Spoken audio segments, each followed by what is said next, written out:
Historia del sábado. El sábado encomendado a los hebreos.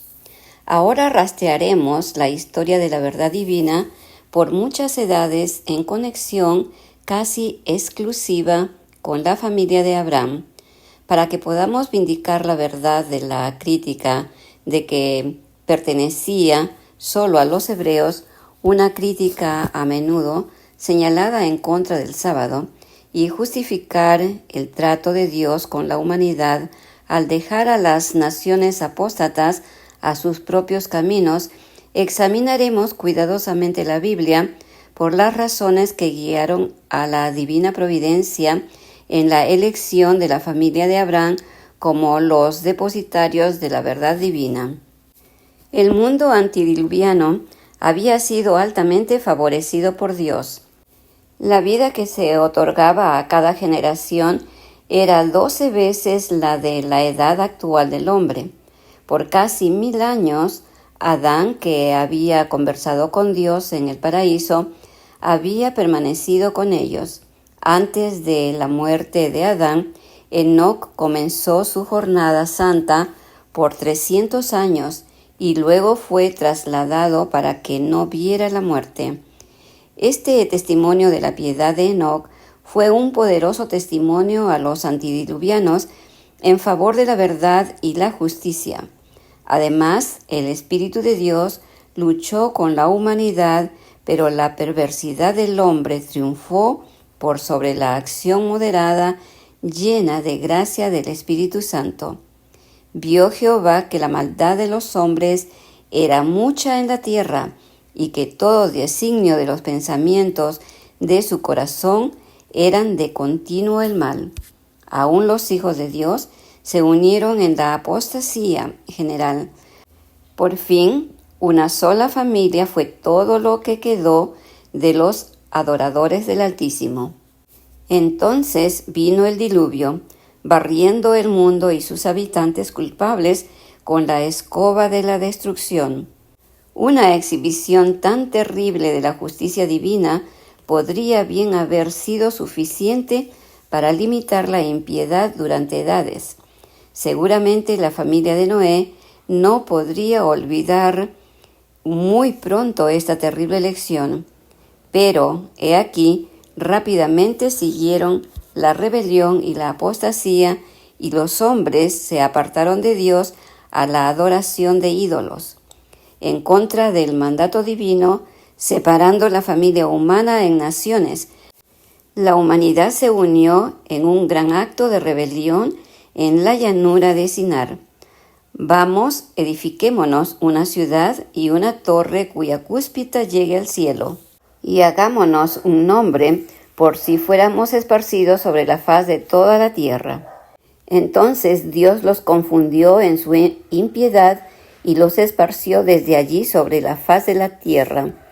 A los hombres no les gustó tener a Dios en su conocimiento, por lo tanto Dios los entregó a una mente réproba y soportó que cambiaran la verdad de Dios en una mentira y que adoraran y sirvieran a la crianza en vez del Creador.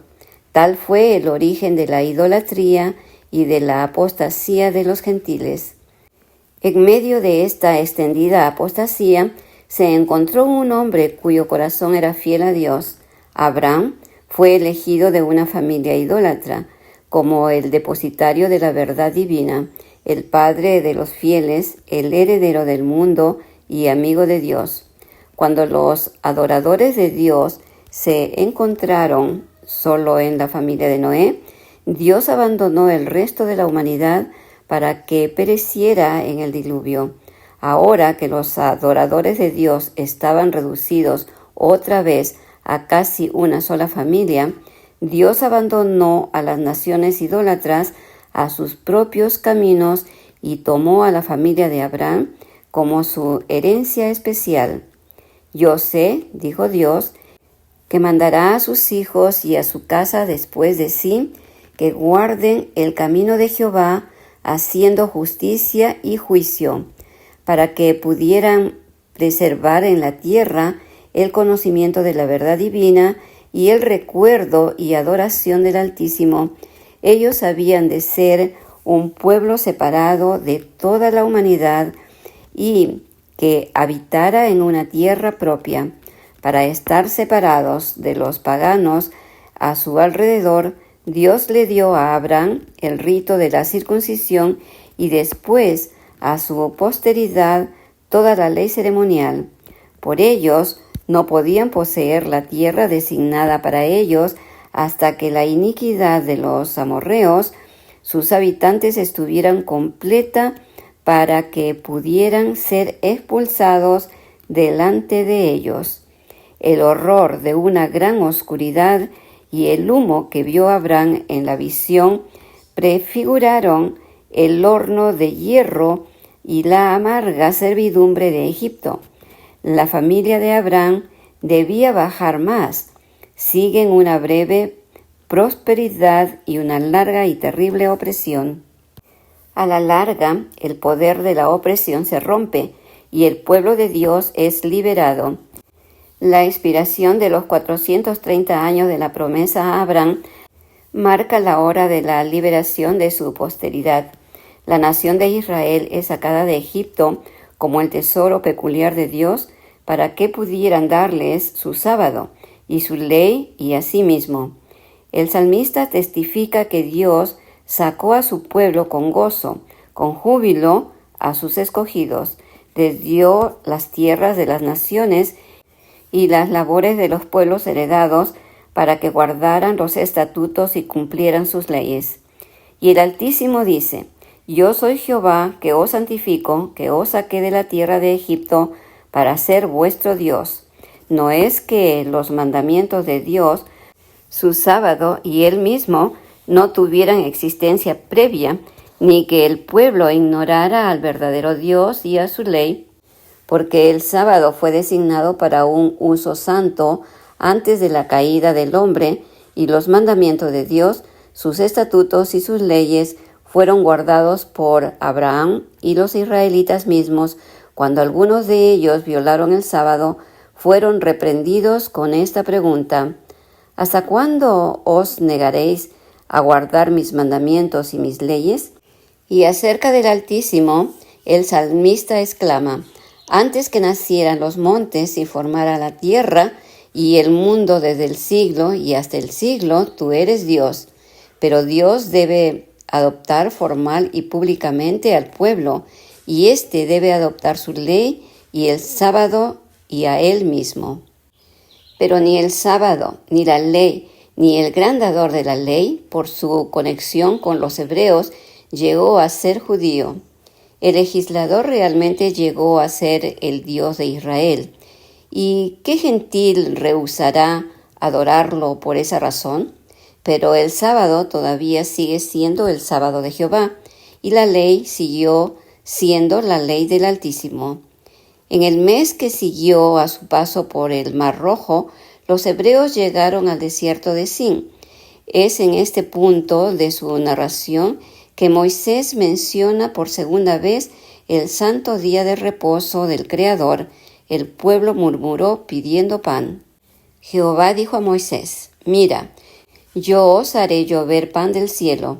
El pueblo saldrá y recogerá diariamente la porción de un día, para que yo lo pruebe si anda en mi ley o no. Pero en el sexto día se prepararán para guardar el doble de lo que suelen recoger cada día. Yo he oído las murmuraciones de los hijos de Israel. Háblales y diles: al caer la tarde comeréis carne, y por la mañana os saciaréis de pan. Así sabréis que yo soy Jehová, vuestro Dios. Al llegar la tarde subieron codornices que cubrieron el campamento, y por la mañana descendió rocío alrededor del campamento. Cuando el rocío cesó de descender, apareció sobre la faz del desierto una cosa menuda, redonda, menuda como escarcha sobre la tierra. Al verlo, los hijos de Israel se dijeron unos a otros: ¿qué es esto? Porque no sabían qué era.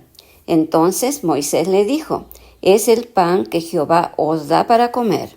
Esto es lo que Jehová ha mandado: recoged de él cada uno según lo que pueda comer, un gomer por cabeza, conforme al número de personas en su familia. Tomaréis cada uno para los que están en su tienda. Los hijos de Israel lo hicieron así, y recogieron unos más y otros menos. Lo medían por gomer, y no sobró al que había recogido mucho, ni faltó al que había recogido poco. Cada uno recogió conforme a lo que había de comer. Luego les dijo Moisés: ninguno deje nada de ello para mañana. Pero ellos no obedecieron a Moisés, sino que algunos dejaron algo para el otro día, pero crió gusanos y apestaba. Y se enojó con ellos Moisés. Lo recogían cada mañana, cada uno según lo que había de comer, y luego que el sol calentaba, se derretía. En el sexto día recogieron doble porción de comida, 2 gómeres para cada uno. Todos los príncipes de la congregación fueron y se hicieron saber a Moisés. Y él les dijo: esto es lo que ha dicho Jehová: mañana es sábado, el día de reposo consagrado a Jehová. Lo que tengáis que cocer, cocedlo hoy, y lo que tengáis que cocinar, cocinadlo hoy, y todo lo que os sobre, guardadlo para mañana. Ellos lo guardaron hasta el día siguiente, según lo que Moisés había mandado, y no se agusanó ni apestó. Entonces dijo Moisés: comedlo hoy, porque hoy es sábado, dedicado a Jehová. Hoy no hallaréis nada en el campo. 6 días lo recogeréis, pero el séptimo día, que es sábado, nada se hallará. Aconteció que algunos del pueblo salieron en el séptimo día a recoger, y no hallaron nada. Y Jehová dijo a Moisés: ¿hasta cuándo os negaréis a guardar mis mandamientos y mis leyes? Mirad que Jehová os dio el sábado, y por eso Él les da en el sexto día el pan para 2 días. Quédese cada hombre en su lugar, que ninguno salga de su hogar en el séptimo día. Esta narración muestra: 1. Que Dios tenía una ley y mandamientos antes de dar el maná. 2. Que Dios, al dar a su pueblo pan del cielo, quería probarlos con respecto a su ley. 3. Que en esta ley estaba el santo sábado. Para la prueba con respecto a caminar en la ley, se refería directamente al sábado, y cuando Dios dijo: ¿hasta cuándo rehusaréis guardar mis mandamientos y mis leyes?, era el sábado al que habían violado. 4. Que al probar al pueblo con respecto a esta ley existente, Moisés no dio ningún precepto nuevo con respecto al sábado hasta que después que el pueblo, por propia decisión, había reunido una doble porción del sexto día. Que por este acto el pueblo probó no solo que no ignoraban el sábado, sino que estaban dispuestos a obedecerlo. 6. Que el reconocimiento de la semana, indicios de la cual aparecen en toda la edad patriarcal, había sido correctamente guardado, porque el pueblo sabía cuándo había llegado el día sexto. 7. Que si hubiera habido alguna duda en cuanto a ese punto, la caída del maná en los 6 días, la retención de él en el séptimo y la preservación de lo necesario para ese día sábado debe haber resuelto ese punto en forma incontrovertible. 8. Que no hubo un acto de institución del sábado en el desierto de Sin, porque Dios no lo hizo su día de descanso en ese momento, ni lo bendijo ni lo santificó. Por lo contrario, el registro muestra que el séptimo día ya era el día de reposo santificado de Jehová.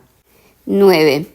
Que la obligación de observar el sábado existía y era conocida antes de la caída del maná, porque el lenguaje usado implica la existencia de tal obligación, pero no contiene una promulgación nueva hasta después que algunos del pueblo hubieran violado el sábado. De este modo, Dios dice a Moisés, en el sexto día prepararán lo que hayan recogido, pero no habla del séptimo. Y en el sexto día Moisés dice, mañana es sábado, el día de reposo consagrado a Jehová, pero no ordena que lo observen. En el séptimo día él dice que es el sábado y que no encontrarían maná en el campo. 6 días lo recogeréis, pero el séptimo día, que es el sábado, nada se hallará. Pero en todo esto no se da ningún precepto. No obstante, la existencia de tal precepto está claramente implicado. 10. Que cuando algunas personas violaran el sábado, fueron reprendidas en un lenguaje que claramente implica una transgresión previa de este precepto. ¿Hasta cuándo os negaréis a guardar mis mandamientos y mis leyes? 11. Y que esta reprensión del dador de la ley contuvo por un tiempo la transgresión de la gente.